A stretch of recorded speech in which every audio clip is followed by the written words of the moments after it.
नंदी के कान में क्यों बोलते हैं? अक्सर जब भी हम शिव मंदिरों में जाते हैं तो हम देखते हैं कि कुछ लोग नंदी के कान में कुछ कहते हैं।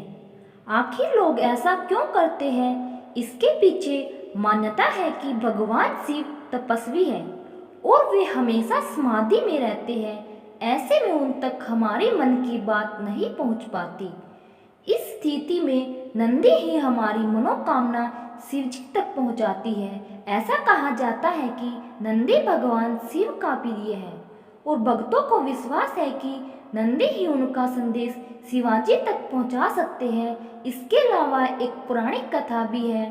पौराणिक कथा के अनुसार श्रीनाद मुनि ने ब्रह्मचर्य का पालन करते हुए तप में जीने का फैसला किया था। इससे वंश समाप्त होता हुआ देख उनके पिता चिंतित हो गए। उन्होंने श्रीनाद को वंश आगे बढ़ाने के लिए कहा, परंतु तप में व्यस्त रहने के कारण श्रीनाद गृहस्थ आश्रम को अपनाना नहीं चाहते थे। इसीलिए संतान की कामना के लिए उन्होंने भगवान शिव को तप से प्रसन्न कर जन्म और मृत्यु के बंधन से हीन पुत्र का वरदान मांगा। भगवान शिव श्रीनाद मुनि की कठोर तपस्या से खुश होकर श्रीनाद के पुत्र रूप में प्रकट होने का वरदान दिया। कुछ समय बाद भूमि जोतते वक्त श्रीनाद को एक बालक मिला जिसका नाम उन्होंने नंदी रखा। अब उसको बड़ा होते देख भगवान शंकर ने मित्र और वरुण नाम के दो मुनि श्रीनाद के आश्रम भेजे, जिन्होंने नंदी को देखकर भविष्यवाणी की कि नंदी अल्प आयु है। अब जब नंदी को यह मालूम हुआ तो महादेव की आराधना से मृत्यु को जीतने के लिए वन में चला गया। वन में उसने शिव का ध्यान आरंभ किया। इसको देख भगवान शिव नंदी के तप से प्रसन्न हुए और वरदान दिया कि वत्स नंदी, तुम मृत्यु और भय से मुक्त अजर और अमर है। भगवान शंकर ने उमा की सम्मति से समस्त गणों, गणेश और वेदों के समक्ष गणों के अधिपति के रूप में नंदी का अभिषेक करवाया। इस प्रकार नंदी नंदेश्वर हो गए।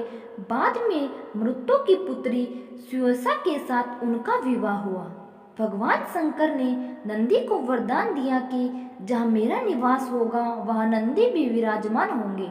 कहते हैं कि तभी से शिव मंदिर में नंदी की स्थापना की जाती है।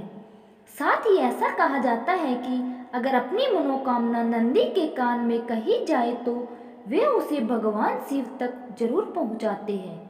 नंदी के कान में कही बात दूसरा नहीं सुने। जब आप नंदी के कान में कुछ कहते हैं तो यह ध्यान रखना महत्वपूर्ण है कि कोई भी आपकी बात नहीं सुनेगा। अपने हाथों को अपनी आंखों से ढके और इच्छा शक्ति बताए।